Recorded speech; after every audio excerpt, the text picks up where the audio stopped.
Hello everyone, welcome to our channel Full Facts Law and I am Anuj Kumar Singh. In today's discussion, we are going to discuss about a topic called as circumstantial evidence. In the previous video, we have discussed about the direct evidence, that is the eyewitnesses, kinds of eyewitnesses, their evidentiary value, their role, and whether their statement is admissible in the court of law or not. Now in this particular video, we will discuss about the circumstantial evidence. It is one of the most crucial discussion which is going to take place. One of the biggest reason is that at times there are situations when there is no eyewitness who has seen the commission of the crime. So if there is no eyewitnesses, then what is the stand of the court, how the guilt will be proved in that particular situation. Circumstantial evidences concept come into picture. It comes only when there is no direct evidence or there is no eyewitness. So circumstantial evidence is very crucial and it is mostly relevant in many of the criminal cases which we will discuss it simultaneously. Now, when we talk about circumstantial evidence, we will specifically take the example of Sushant Singh Rajput case, because in that particular case, there was no eyewitness who has seen the murder or abatement of suicide of the victim. So, no one has seen the actual commission of crime. There were other factors, there were other facts, there were other circumstances which will be taken into consideration in order to determine whether that particular case was murder or suicide. So in that particular case, the role of circumstantial evidence comes into picture. Now, what is circumstantial evidence? These are certain facts, वो facts जो directly fact in issue नहीं होते हैं, वो fact जो directly fact in issue नहीं होते हैं, but they are associated with facts in issue. किसी तरीके से वो एसोसिएट होते हैं फैक्ट इन इशू में, चाहे उसके कॉज के बिना पे, चाहे उसके इफेक्ट के बिना पे. तो सर्कमस्टेंशियल एविडेंस का मेन स्कोप क्या होता है? वो फैक्ट्स जो एसोसिएटेड होते हैं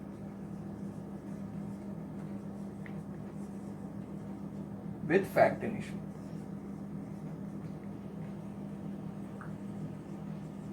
किस तरीके से? चाहे वो किस तरीके से होते हैं, चाहे वो कॉज डिटरमाइन करें या इफेक्ट डिटरमाइन करें.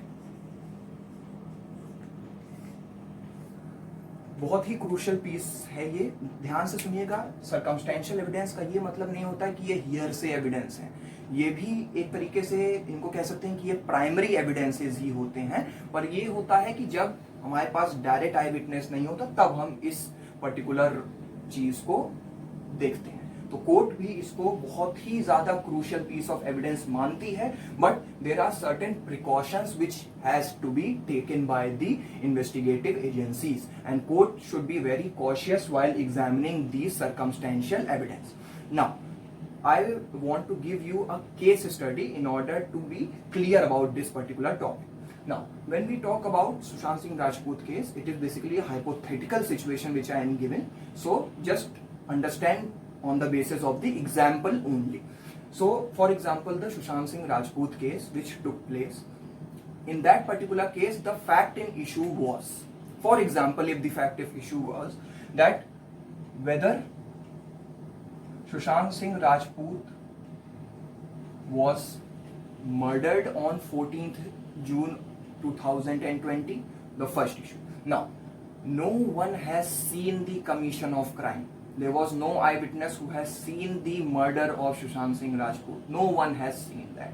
So now, if there is no eyewitness, how will the court determine this fact in issue? The court will determine by virtue of circumstantial evidence. कहाँ गया, किससे मिला, कौन कौन उसके फैक्ट में थे, कौन कौन फ्लैट में थे, कौन कौन लोगों से उसकी इंटरेक्शन हुई, उसका मॉनिटरली ट्रांजैक्शन क्या है, क्या कोई किसी तरीके का वेपन उसके घर से बरामद हुआ. तो ये कई सारे जो फैक्टर्स हैं, ये सब मिल के क्या होते हैं? Circumstantial evidence. और इसी के बेसिस पे प्रूफ होता है कि मर्डर था कि नहीं था.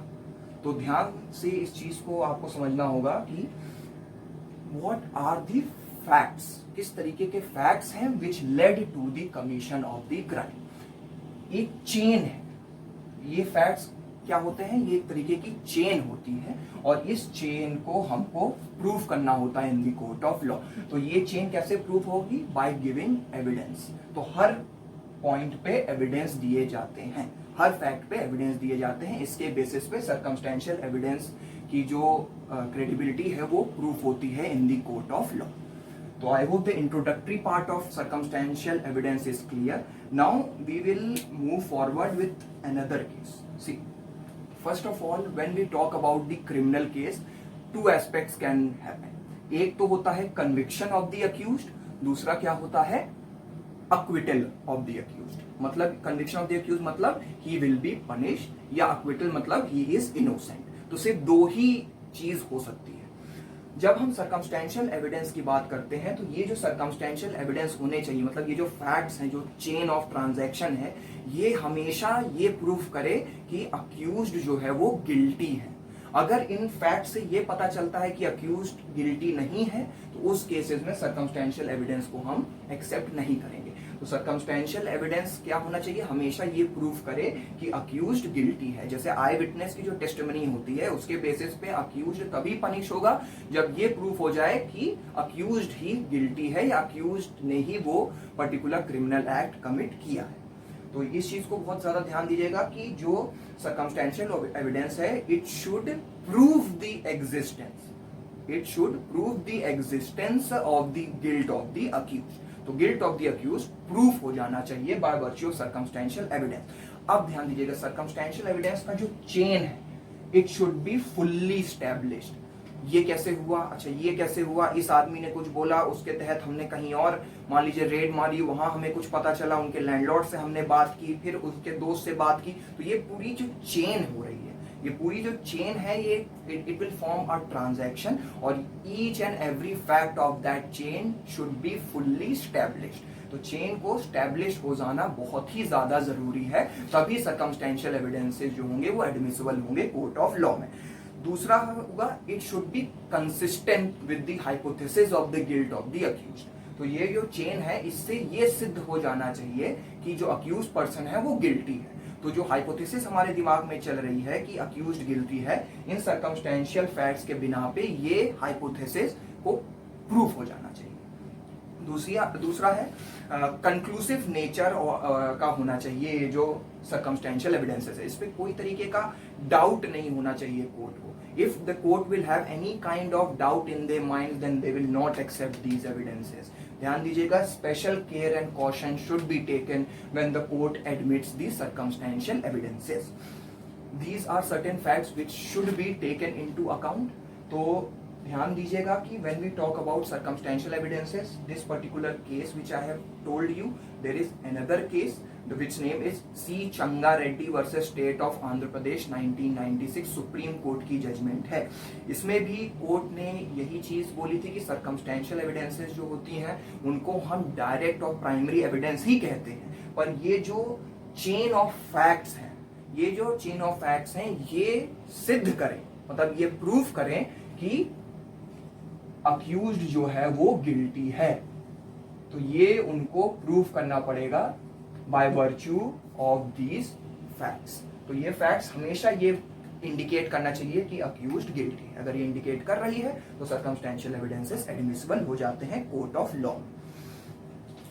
अब one more important thing which I want to highlight is कि अगर ये जो फैक्ट्स हैं जिसके वजह से ये पूरी चेन बनी है, अगर ये इंडिकेट करते हैं कि अक्यूज्ड गिल्टी नहीं है, अक्यूज मतलब इनोसेंट है, उस केसेस में अक्यूज्ड को छोड़ना पड़ जाएगा।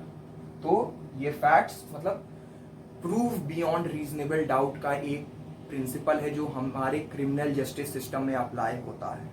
और क्या होता है प्रूव बियॉन्ड रीजनेबल डाउट, मतलब कि each and every fact should be proved in such a way that there is not even a single doubt in the mind of the court that the accused is innocent। किसी भी तरीके का court के पास कोई उनके दिमाग में कोई कंफ्यूजन नहीं होना चाहिए। इसीलिए कहते हैं कि ये जो फैक्ट्स होते हैं बहुत ही क्रूशियल होते हैं। और क्रिमिनल जस्टिस सिस्टम जो हमारा है वो एडवाइसरियल है, जैसे मैंने पहले बताया था। Prove beyond reasonable doubt is a very strict principle which has been applied in our judicial system. So अगर एक भी डाउट कोर्ट के दिमाग में आ जाता है relating to a particular fact, relating to a particular witness, in that particular case the accused will be acquitted, मतलब उनको छोड़ दिया जाएगा। तो ये चीज I hope it is very very clear. Now we will move forward. There was a particular case called Sharad Birdhichand Sharda versus State of Maharashtra. Sharad Birdhichand Sharda versus State of Maharashtra 1984 supreme Court का judgement था। इसके थोड़े से fact सुनिएगा, फिर अपने आप से एनालाइज करिएगा कि what could be the judgment. मैं भी बताऊंगा पर आपको अंडरस्टूड हो जाना चाहिए। एक हस्बैंड थे और उनकी एक वाइफ थी। They got married on for example 14th May 2009। इनके बीच में कुछ डिस्प्यूट्स होते थे और जो वाइफ थी उन्होंने एक लेटर लिख के अपने पेरेंट्स को दिया था, stating that she is not very happy with her husband and there are some kind of tussle which is going on a regular basis between us. तो ये लेटर उन्होंने भेजा। तब तक 14 अगस्त 2010 को इनकी डेथ हो जाती है। अब क्वेश्चन उठ रहा है कि whether A has killed B और not. The biggest question is, this question arose because if a wife is dead within 7 years of marriage, then a question may arise against the husband that he and his relatives might have killed his wife. तो ये question तभी उठता है हम जब Hindu marriage act में पढ़ेंगे या जब हम फैमिली लॉ में पढ़ेंगे कि 7 साल मैरिज के विदिन अगर डेथ हो जाती है तो क्वेश्चन आपके ऊपर उठ सकता है, मतलब हस्बैंड के ऊपर उठ सकता है। तो इस केस में भी यही था कि whether A has killed B और नॉट। इनके तरफ से जो वाइफ थी, इनके तरफ से जो इनके रिलेटिव्स थे, उनका कंटेंशन ये था कि चूंकि मेरी बेटी मतलब जो बी है उन्होंने हमें लेटर लिख के दिया था, इससे ये पता चलता है कि ए इसके ऊपर क्रूएलिटी करता था, ए इससे डाउरी लेता था, इस चक्कर में इसने शायद इसकी डेथ हो गई। कोर्ट ने ये कहा, जब सुप्रीम कोर्ट के पास मामला गया तो सुप्रीम कोर्ट ने clearly stated that there is no clear cut evidence of her murder. There was no evidence whether A has murdered B. ये क्लियरली सिद्ध नहीं कर पाए, इस चक्कर में ए को अक्विट कर दिया गया। तो इसीलिए कह रहे हैं कि चूंकि आई विटनेस कोई था नहीं। दूसरी बात, इस केस को हम कैसे डिसाइड करेंगे? सर्कमस्टेंशियल एविडेंसेस के बिना पे। तो सर्कमस्टेंशियल एविडेंसेस इस चीज में प्रूफ नहीं हो पाए, क्योंकि सर्कमस्टेंशियल एविडेंसेस मैंने पहले बताया था, it should indicate that accused is guilty of the commission of crime. अगर ये है उस बेसिस पे हम अक्यूज को पनिश करेंगे, अदरवाइज हम उसे अक्विट कर देंगे। बहुत clear. I hope this particular thing is clear. अब हम थोड़ा सा आगे बढ़ते हैं। Murder by poison, for example कि मर्डर होता है, मतलब मान लीजिए कि ए ने बी का मर्डर किया, और किस तरीके से मर्डर हुआ? By administering poison. इस केस में मान लीजिए आई विटनेस नहीं है, तो कोर्ट को क्या क्या चीजें देखनी होंगी in order to decide whether A has given poison to B and murdered him. तो क्या क्या फैक्टर्स हमें देखने होंगे? पहला, मोटिव होना चाहिए अक्यूज्ड का। मोटिव होना चाहिए to administer poison of the deceased. Motive किस तरीके से हो सकता है? प्रॉपर्टी से रिलेटेड हो सकता है, कैश से रिलेटेड हो सकता है। तो मोटिव होना चाहिए, वो भी हम डिस्कस करेंगे जब हम सेक्शन 8 पढ़ेंगे ऑफ इंडियन एविडेंस एक्ट। तो मोटिव होना चाहिए पहली बात। जो डिसीज है, मतलब जो मरा है, उसको पॉइजन से ही वो मरा है, मतलब इसके अलावा कोई और चीज से नहीं मरा है। वो पॉइजन जो ए ने उसको पॉइजन दिया है उसी पे ही वो मरा है। तो पॉइजन से ही बी को मरना चाहिए। तीसरा क्या हो जाएगा? अक्यूज्ड के पास पॉइजन होना चाहिए इन हिज पोजेशन, मतलब अक्यूज के पास उसके पोजीशन में क्या होना चाहिए? पॉइजन होना चाहिए। और अक्यूज्ड के पास एक अपॉर्चुनिटी होनी चाहिए टू एडमिनिस्टर पॉइजन। तो तो क्या होना चाहिए, अक्यूज के पास एक अपॉर्चुनिटी होनी चाहिए टू एडमिनिस्टर पॉइजन। अपॉर्चुनिटी कब होगी, जब ये इसके से बहुत ज्यादा जुड़ाव होगा इसका, या इसके घर पे रहता होगा, या आता जाता रहता होगा। तो इन्हीं केसेस में कोर्ट ये चारे फैक्टर्स देखेगी, उसके बाद डिटरमाइन करेगी कि क्या जो प्रोसिक्यूशन है वो ये प्रूफ कर पा रहा है कि it is a clear cut case of murder and A has committed the murder of B by administering poison. तो ये चार फैक्टर्स हैं। When we talk about Sushant Singh Rajput case, उस केस में भी एक एलिगेशन लगा था कि the accused has given poison to the deceased. In that particular case also ये चार फैक्टर होंगे। पहले डिसीज्ड का क्या देखा जाएगा, मोटिव देखा जाएगा, फिर डिसीज्ड क्या मतलब उसका अक्यूज्ड का मोटिव देखा जाएगा, फिर डिसीज्ड पॉइजन से ही मरा हो, तीसरा होना चाहिए अक्यूज्ड के पास पोजेशन में हो पॉइजन, और चौथा क्या होना चाहिए, अक्यूज्ड जो है उसके पास अपॉर्चुनिटी होनी चाहिए टू एडमिनिस्टर पॉइजन। तो I hope this particular point is very very clear to you. थोड़ा सा आगे बढ़ते हैं। अगला जो सबसे इंपॉर्टेंट थ्योरी है वो है last seen theory.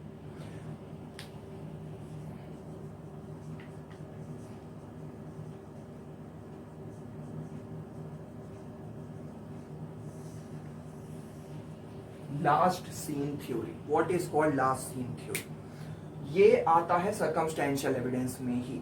Last seen theory मतलब ये होता है कि अक्यूज्ड और डिसीज्ड साथ साथ में थे।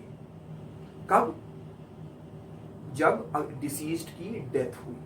तो मतलब कि अक्यूज्ड और डिसीज्ड साथ साथ में थे, और जो टाइम था उनके साथ रहने और डिसीज्ड के मरने में वो इतना कम था कि ये प्रूफ हो जाए कि अक्यूज्ड ने ही डिसीज्ड को मारा है। इसको हम आपको एक एग्जाम्पल की तरफ से करते हैं। फॉर एग्जाम्पल, एट 9 PM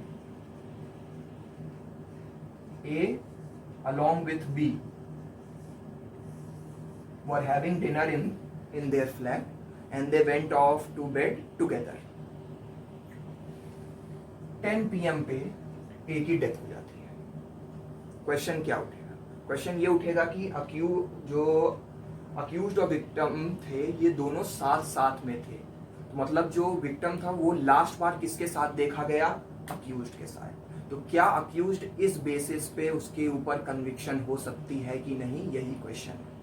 तो कोर्ट ने अपनी बहुत ज़्यादा कई जुडिशियल इंटरप्रिटेशंस की, कई जुडिशियल प्रोनाउंसमेंट्स में ये प्रूफ हो गया कि अगर टाइम बहुत कम है, मतलब कि अगर अक्यूज्ड और विक्टिम साथ में थे और जो टाइम था वो बहुत कम था जब डिसीज्ड मर गया, मतलब अगर 9 बजे वो दोनों साथ में थे और 10 बजे ही पता चलता है कि उनमें से एक पार्टी मर जाती है, तो इस केस में टाइम बहुत कम था ना, साथ में ही थे, थोड़ी देर के बाद वो मर गया, तो क्वेश्चन उठ सकता है अक्यूज्ड पे।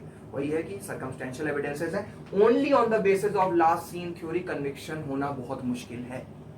इसके साथ साथ कुछ और एविडेंसेस होने चाहिए for the purpose of corroboration, that is very very crucial. तो टाइम गैप बहुत ही कम होना चाहिए। अक्यूज्ड और डिसीज्ड अगर साथ साथ हैं तो जब डेथ हुई, साथ होने और डेथ होने में टाइम बहुत कम होना चाहिए। अब कितना होना चाहिए, it depends upon the facts and circumstances of the case which is still the field of the judiciary. तो I hope this particular point is clear. इसमें कई सारे केस हैं, जैसे Nizam versus state of Rajasthan, उसमें भी कहा था बहुत लॉन्ग टाइम गैप नहीं होना चाहिए। Sangli versus state of Tamil Nadu, similar facts थे। Ganpat Singh versus state of MP, फिर सिमिलर फैक्ट्स थे। तो ये केसेस आप एक बार देख लीजिए, read the book and the bare act in order to get more and more understanding about the topic. अब एक चीज ध्यान दीजिएगा कि जैसे क्या होता है कि मैं आपको एक एग्जाम्पल के तौर पर बताता हूँ कि जैसे मान लीजिए कि ए है, इसने अपना चाइल्ड बी को दिया ताकि वो उसका ख्याल रख सके, तब तक वो अपने एग्रीकल्चरल फील्ड्स में जाके अपना काम कर सके। तो ठीक है, ये रख रहे थे उसके बच्चे को। ए जब अपना काम वाम करके वापस आया बी के पास कि लाओ अब हमारा बच्चा दे दो, बी कुछ बोल ही नहीं रहा था, चुप था। तो ए ने बी के पोजीशन में अपना बच्चा ढूंढा और बच्चा कहीं नहीं मिला। ए बार बार बी से पूछा था कि कहाँ है, I have given my child in your position, where is my child, but B was completely silent. इस केस में फिर उसने ए ने और लोगों को बुलाया, पूरा पोजीशन बी का सर्च किया, और फिर एक जगह पे ए को कुछ आशंका हुई कि जो चाइल्ड है उसकी बॉडी कहीं गड़ी हुई है, तो उस केस में वो एरिया को खोदा गया और निकाला गया, child was dead, child was dead in the possession of B. अब क्वेश्चन ये उठ रहा है कि whether B should be convicted on this particular theory and whether B has murdered A's child. Question: Child was last seen with B. Time gap ये बहुत ज्यादा नहीं था। क्वेश्चन यही उठ रहा है। ये पर्टिकुलर क्वेश्चन उठा है कौन से केस में? Liaquat versus state of Uttaranchal 2008 Supreme Court का जजमेंट है। इसमें कोर्ट ने क्लियरली कहा है कि अगर कोई भी चीज आपके पोजीशन में है तो आपको उसको ये प्रूफ करना होगा कि आपने वो काम नहीं किया है। तो जिसके पास पोजेशन होती है किसी पर्टिकुलर चीज के, जिसके पास कस्टडी होती है, बर्डन ऑफ प्रूफ उसी के ऊपर होता है। ये चीज का ध्यान दीजिएगा। तो इसमें अक्यूज चूंकि बता नहीं पाए तो he was held liable for the commission of the crime. तो इस केस में लास्ट सीन थ्योरी लग गई। बाकी के केसेस में it depends upon the facts and circumstances of the case. So circumstantial evidence का टॉपिक बहुत क्रूशियल है। सुशांत सिंह राजपूत के केस को आप लगातार मॉनिटर करते रहिएगा, not for the purpose of gossip but only for the purpose of understanding circumstantial evidence at large. मुझे लगता है कि आज के लिए this particular topic is enough. So in our next video we will discuss about the CRPC of 1973। हम उसको भी साइड बाय साइड लेते चलेंगे और उसके बाद इसको भी चलाते रहेंगे। So please follow our channel, subscribe, hit the bell icon to get the latest update and please give your valuable suggestions so that we can improve our quality on a regular basis। तब तक के लिए नमस्कार, जय हिंद, जय Bharat, thank you.